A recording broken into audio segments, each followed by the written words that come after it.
¿Qué tal? Muy buenos días. Continuamos en el diario 35 y sí, un poquito retrasada, digamos. Estamos dando la bienvenida a toda la audiencia de Canal 35 y estamos con compañía de la CTA porque recordemos que tenemos un tema muy importante los argentinos para charlar y qué pasa con las tarifas y las boletas que están llegando últimamente, no solamente a San Juan, sino a todo el país. Para eso nos acompañan en este momento Ramón Gómez y José Rigane de la CTA Autónoma que dirige en la cabeza mayor Pablo Michel. ¿Cómo ¿Cómo estás? les va? Muy ¿Qué buenos tal? Bien, Buen días. bien. día. ¿Cómo le va, José? ¿Cómo lo recibió San Juan? No, muy bien. La verdad que muy bien. Muy lindo aparte.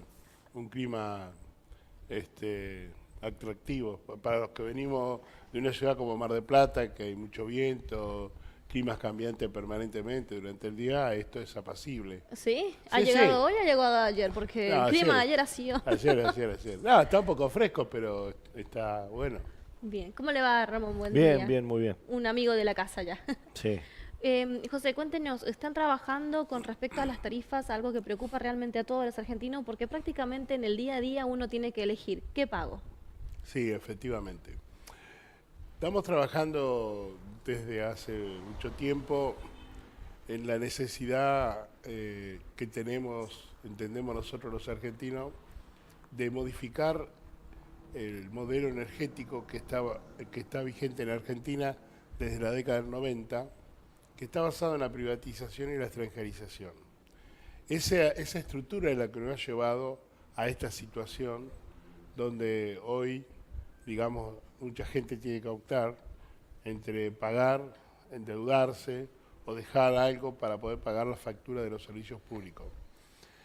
¿Esto por qué ocurre? Ocurre porque la energía se la ha contemplado y se la trata y además se impone a todos los argentinos como si fuese una mercancía, como si fuese un commodity, incluido el criterio de que, bueno, como son empresas privadas hay competencia. Y en realidad no sucede eso. Primero, la energía es un bien social.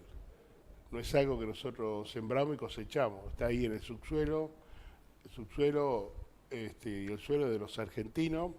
Es un patrimonio de recursos naturales que nos pertenece, una riqueza altamente significativa que nos pertenece, pero al concederla los gobiernos a los grupos multinacionales se apropian de lo que extraen y a partir de allí manejan precisamente los recursos de acuerdo a valores que no contemplan en realidad los costos de producción, sino que son valores que responden más al sistema económico-financiero y por ende en garantizar a las empresas multinacionales una renta extraordinaria. En virtud de eso, terminamos pagando una tarifa que convierte la energía en un bien suntuario, en un bien de lujo, y no precisamente en lo que debería ser, que todos los argentinos podamos acceder, que podamos pagar lo que corresponde, porque sin energía no tenemos posibilidad de una vida digna.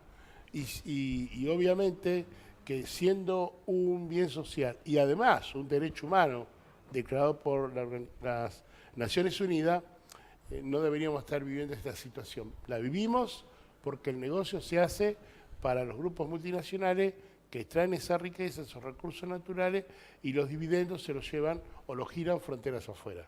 Y bueno, tenemos el claro ejemplo de Aranguren, que ya una vez fuera del ministerio no dijo que no es un derecho humano. Él lo considera un derecho humano la energía, ¿no? Bueno, Aranguren es un hombre que sabe, 30 años CEO de Shell, hubiese sido sorprendente que él dijera una cosa diferente, porque no hubiera podido justificar precisamente no solo el desarrollo de la política energética en el gobierno actual, sino todo su pasado. Es natural que él defienda el posicionamiento de que la energía es un commodity, es una mercancía, porque ahí está el negocio. Él vivió de ese negocio y de ese negocio se hizo millonario, pero perjudicando precisamente no solamente a los argentinos, sino en todos los ámbitos donde actúa Shell. Por eso que acá el tema energético, que es además estratégico, es fundamental para el desarrollo de cualquier región, ciudad, provincia, país, y que además se disputa en el mundo, y en el mundo se disputa por conflictos bélicos, eso da la importancia que tiene. Nosotros deberíamos resguardarlo, no solo por el presente, sino para garantizar energía para las futuras generaciones, que no es una cuestión menor, es algo que nosotros debemos tratar de garantizar para que quienes nos sucedan no se encuentren con el tema de que no tienen energía, siendo este un país que no es ni petrolero ni gasífero, pero tiene petróleo, tiene gas, y obviamente tenemos, digamos, cómo poder resolver para los argentinos las necesidades imprescindibles de ese recurso vital y sustituible, que eso tiene que estar claro. Nosotros podemos ir a la góndola y elegir un paquete de fideos de acuerdo a nuestra capacidad económica o a nuestro gusto, pero la energía no podemos elegir, porque pasa un solo cable por nuestra vivienda, pasa un solo caño de gas natural por nuestra vivienda y pasa un solo caño de agua potable por nuestra vivienda. No hay elección, no hay competencia, es un monopolio natural. Por lo tanto, nos han venido engañando, nos han venido mintiendo sobre cuestiones que deberían ser de otra manera, con otro objetivo y sobre todo garantizándole a la gente no una energía gratuita, sino que pueda acceder para aspirar a una vida como corresponde a cualquier ser humano en el siglo XXI, no en la época de las cavernas. Si me dejan energía, me ponen en época de las cavernas. Hoy en el siglo XXI, 2019, ¿podemos decir que Argentina está en condiciones de autoabastecerse? Argentina está en condiciones en tanto y en cuanto lo primero que debe hacerse es garantizar el mercado interno, es decir, el abastecimiento interno. Sí. No se cumplen las leyes nacionales que están vigentes. Este gobierno, por ejemplo, ahora permitió que se exporte gas a Chile. Lo estamos exportando a un precio más económico que cuando nosotros importamos gas en el invierno por necesidad que tenemos en nuestro país. No desarrollamos infraestructura para almacenar, ni tampoco para congelar el gas. Chile, que no tiene gas natural, ha desarrollado esa tecnología y por eso en la década del 90 todos los gasoductos iban para Chile y ahora otra vez esos gasoductos serán de utilidad para llevarse nuestra riqueza. Esto no debería suceder. Lo que debería estar garantizado es nuestra necesidad de demanda interna. No se hace porque se está beneficiando a los grupos multinacionales. Bien. Esto lleva un poco a que tengamos en cuenta también, bueno, el precio que llega a nuestras boletas, ¿no? Cada día. Y quería consultarle, José, ¿cómo se trabaja entonces desde los diferentes sectores? Ustedes les toca desde la parte gremial, personalmente, acompañar socialmente a las familias. ¿Cómo se hace para trabajar justamente con esta política nacional que tiende a ver a multinacionales, a ver a otros lados y no al ciudadano? ¿Cómo se hace? Lo primero es movilizarse. Antes, durante y después del proceso electoral que va a suceder en Argentina. Bien. Ganar la calle. Esto no se puede resolver discutiendo en la oficina, en el pasillo, en el aula, en el taller, en la fábrica. Hay que ganar la calle porque se trata de la democracia participativa. Y este es un problema vital para la vida de cualquier ser humano. Tan vital, nos endeudamos o pedimos préstamos para pagar los servicios públicos. Entonces, esto hay que pararlo, esto hay que transformarlo, esto hay que cambiarlo. Y obviamente que toda la iniciativa que venimos desarrollando de la CTA autónoma, como juntamente con la CTA de los trabajadores, el Frente Sindical, la agrupación 21F, etcétera, tiene como objetivo a ver si podemos poner freno. Por eso ahora estamos planteando un paro para la segunda quincena de marzo, con el acuerdo de todos, para ver si podemos ponerle un freno a esta política de ajuste y esta política de exprimirnos a través de los tarifazos, con una energía la cual pagamos solamente para subsidiar a las grandes empresas, no porque ese sea el valor real. Bien. Ramón, usted que trabaja específicamente en San Juan y manifestamos esta necesidad de algunas personas de sacar un préstamo o elegir qué pagar. ¿Ustedes han podido hacer un relevamiento, ver cómo en San Juan se está llevando adelante este pago de servicios?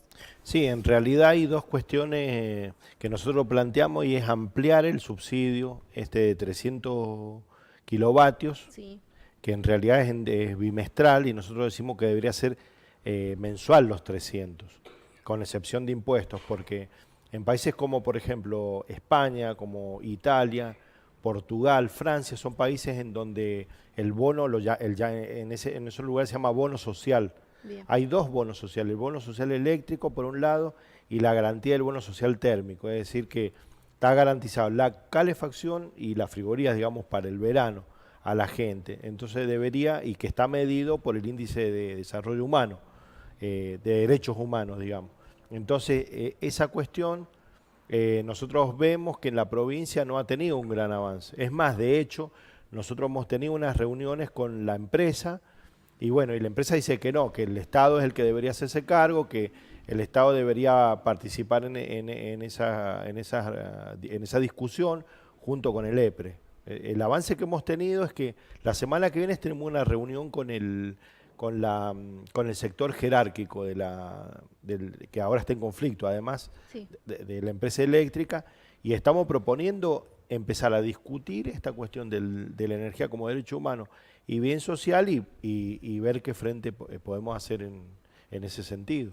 Pero más allá de poder discutir con las cadenas o con quienes distribuyen el servicio, también hay que plantearlo como política, ¿no? Sí, por supuesto. Nosotros iniciamos una campaña, y más de hecho José viene, porque a la tarde, a las 18 horas, hay una charla del rol de los sindicatos y en alianza con los ciudadanos frente a los tarifazos. Es decir, nosotros creemos que este es un asunto de los ciudadanos en general, de los sindicatos, de la política misma, y para eso nosotros iniciamos una campaña que es la No Puedo, No Pago, que la iniciamos hace un mes atrás, y en los cuales este ciclo de charlas tiene que ver con eso. En 15 días nosotros hacemos otro evento también parecido, en el que vamos a ir clarificando la cuestión energética, porque es bastante compleja en realidad no es tan compleja, parece muy compleja, pero se replica esta lógica de trasladar a los costos internos un costo internacional que no existe porque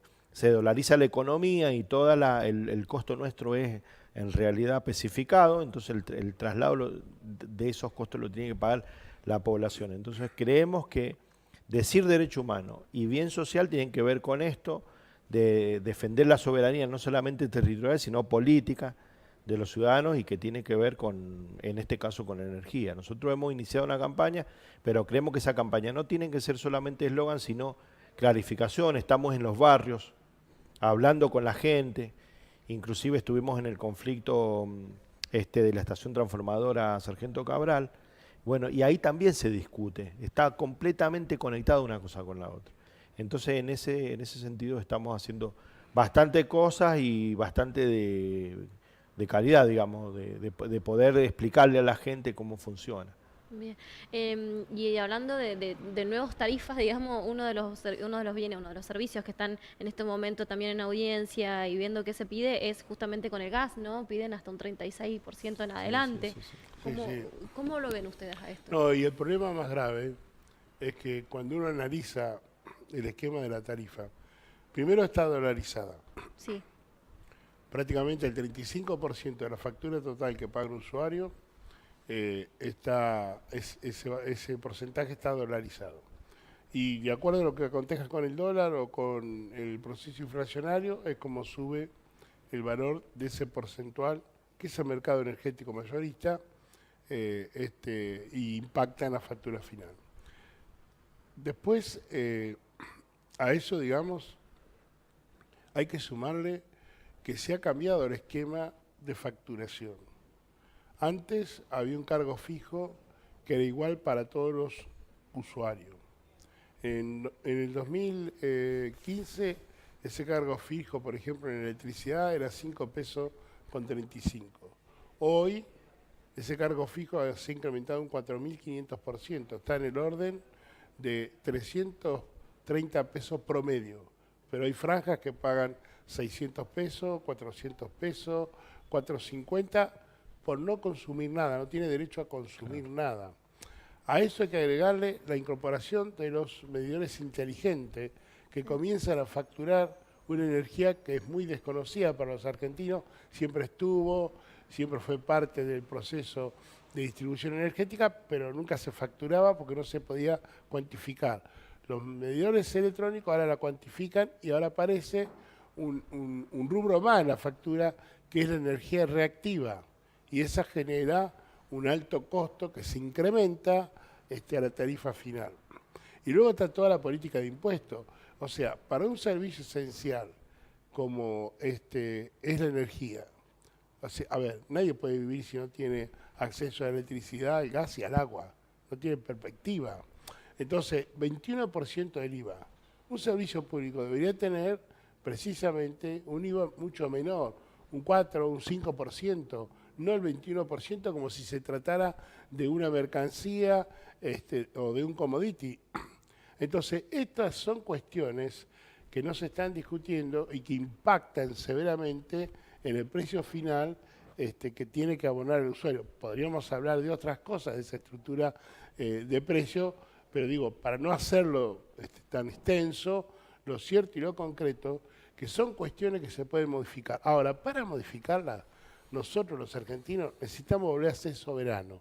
Tenemos que recuperar el patrimonio energético a manos del pueblo argentino, porque sin una intervención fuerte de la ciudadanía y del Estado para lograr empresas integradas y no como ahora segmentadas por el negocio, sino integradas y únicas, no tenemos tampoco perspectiva de salir de esta situación en la que nos han llevado simplemente por, digamos, un objetivo muy claro, quedarse con la riqueza, quedarse con nuestros recursos y al mismo tiempo obtener la máxima ganancia posible. Bien, me manifiesta que para la segunda quincena de marzo ya ustedes estaban planificando un paro nacional, una medida nacional. Sí, estamos proponiéndolo. ¿Y qué sería? ¿Sería con marchas? ¿Cómo sería un la paro modalidad? nacional con movilización. Bien, la CTA viene activa, muy activa desde el año pasado con la movilización y la presencia en la calle. Sí, porque entendemos que es uno de los instrumentos esenciales para desarrollar la democracia participativa. Y esa democracia participativa, en una democracia formal como la que vivimos, solamente la logramos en la calle. Y por eso es importante pacíficamente estar en la calle reclamando por aquellos derechos, por aquellas reivindicaciones que nos corresponden, que nos pertenecen y que son negadas, como por ejemplo por este gobierno. Y teniendo en cuenta justamente, bueno, que es un año electoral, no es un año fácil desde lo político, desde lo sindical tampoco, porque requiere de más presencia, ¿no? Requiere de este apoyo a la sociedad, pero ¿cómo se trabajaría este paro y movilización? Porque la gente ya por ahí también dice, ¿y qué hago? Porque últimamente va resignada a pagar las cosas. En general hay un concepto respecto a la energía que es un problema de los que supuestamente saben, de los técnicos, de los ingenieros, de los trabajadores del sector. La energía es un problema de todos. Y es muy común que acontezca en la sociedad que digamos, eso se corresponde a una política cultural desarrollada por quienes precisamente tratan de que no prestemos atención al modelo energético, al recurso energético, al patrimonio energético. Pero bueno, lo cierto y lo concreto es que hay que prestarle toda la atención, de la misma manera que le prestamos la atención, por ejemplo, en la defensa de la educación pública, Bien. En la defensa de la salud pública, en la defensa de la vejez, de la niñez.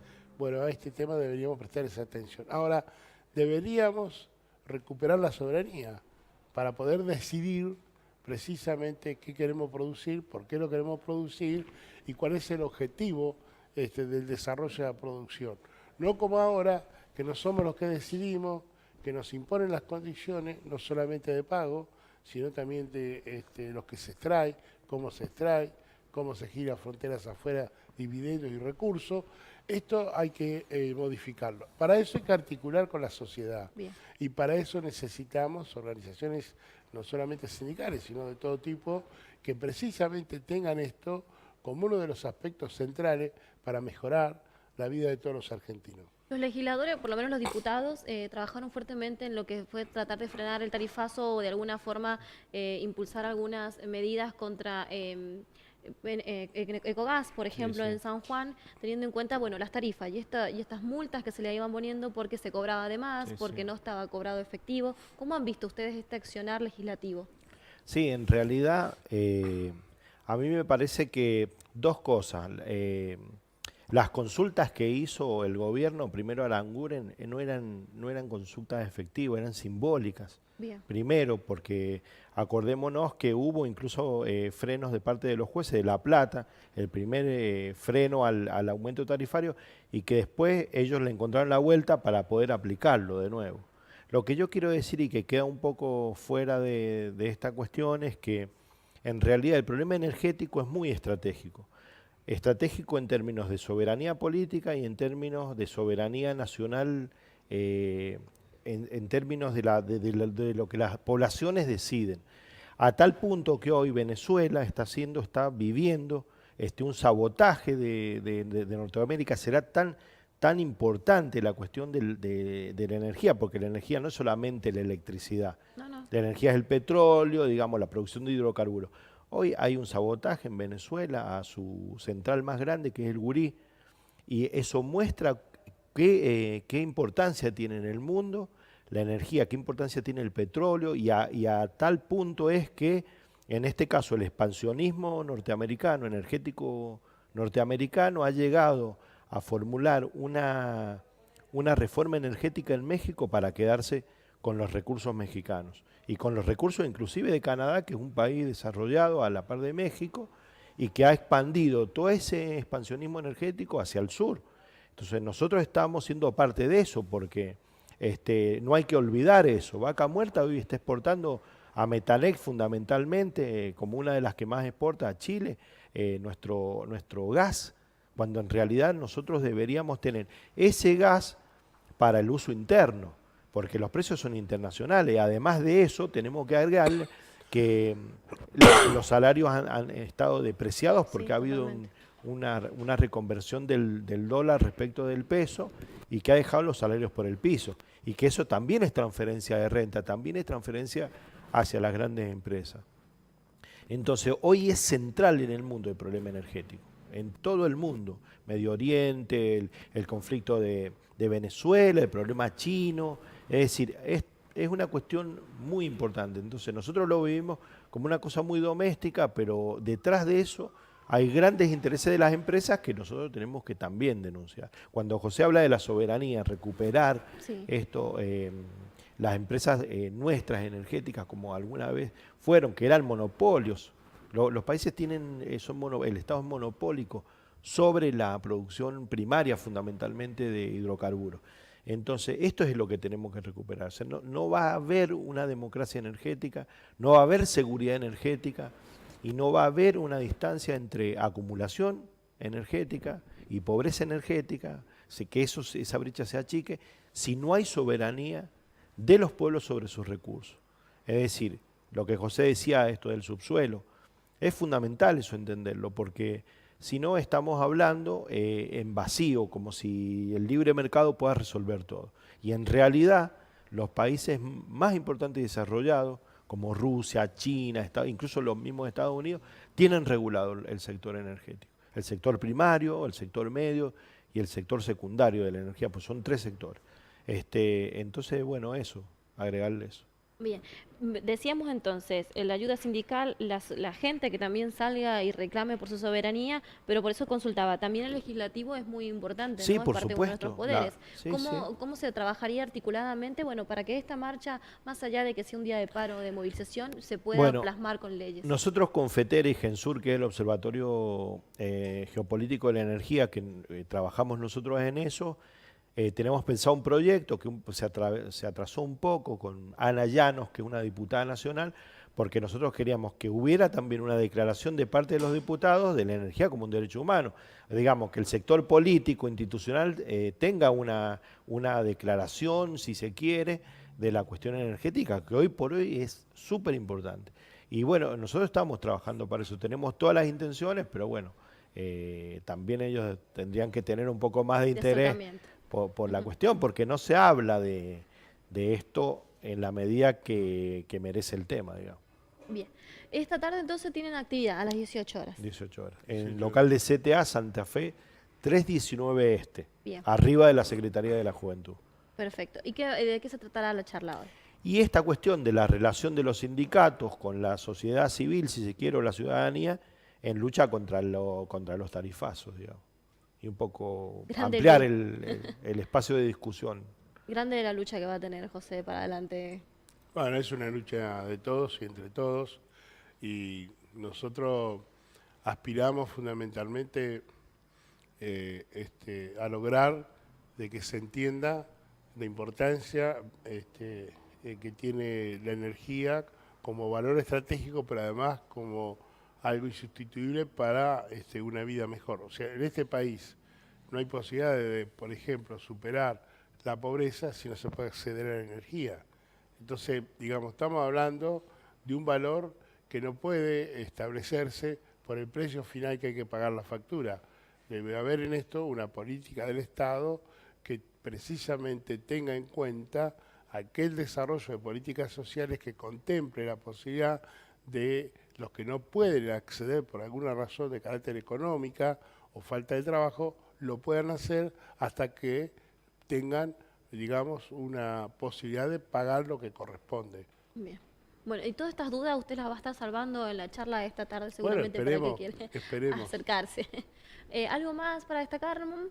No, que va a haber un pequeño homenaje, si se quiere, a la memoria de don Alfredo Abelín, fuera de la política y todo esto, y en nuestra intención de que la política se reconvierta o resurja de nuevo en términos doctrinarios. Es decir, la política se ha diluido como una especie de espuma ideológica, así, en donde todo el mundo va para cualquier lado. Entonces queríamos rescatar la memoria en términos de la estrategia, digamos, de cómo la política se ve en términos estratégicos de políticas de Estado. Y en ese sentido queríamos hacer un homenaje porque, bueno, el doctor Abelín, digamos, defendió los hielos continentales, la cuestión energética era fundamental para él, sin ser nosotros abelinistas ni nada por el estilo. Creemos que hay que rescatar la política desde la doctrina, desde una solidificación de lo ideológico en términos de honestidad política, ideológica, y creo que nosotros la CTA hemos dado un ejemplo durante mucho tiempo de autonomía, es decir, nosotros nunca, nadie nos puede decir que estuvimos con este gobierno o con aquel, pero sí reconocemos que en la política hay, si se quiere, prohombres que nosotros tenemos que rescatar y empezar digamos, a valorarlos desde esa perspectiva. Bien. Bueno, la invitación entonces está hecha hoy a las 18 horas para aquellos que necesiten entender un poco más de por qué la boleta llega así, por qué es necesario defender nuestros derechos, ¿no? Es un derecho humano poder acceder a los servicios. Usted no se vaya, que nosotros seguimos con mucha más información luego de la pausa en Diario 35.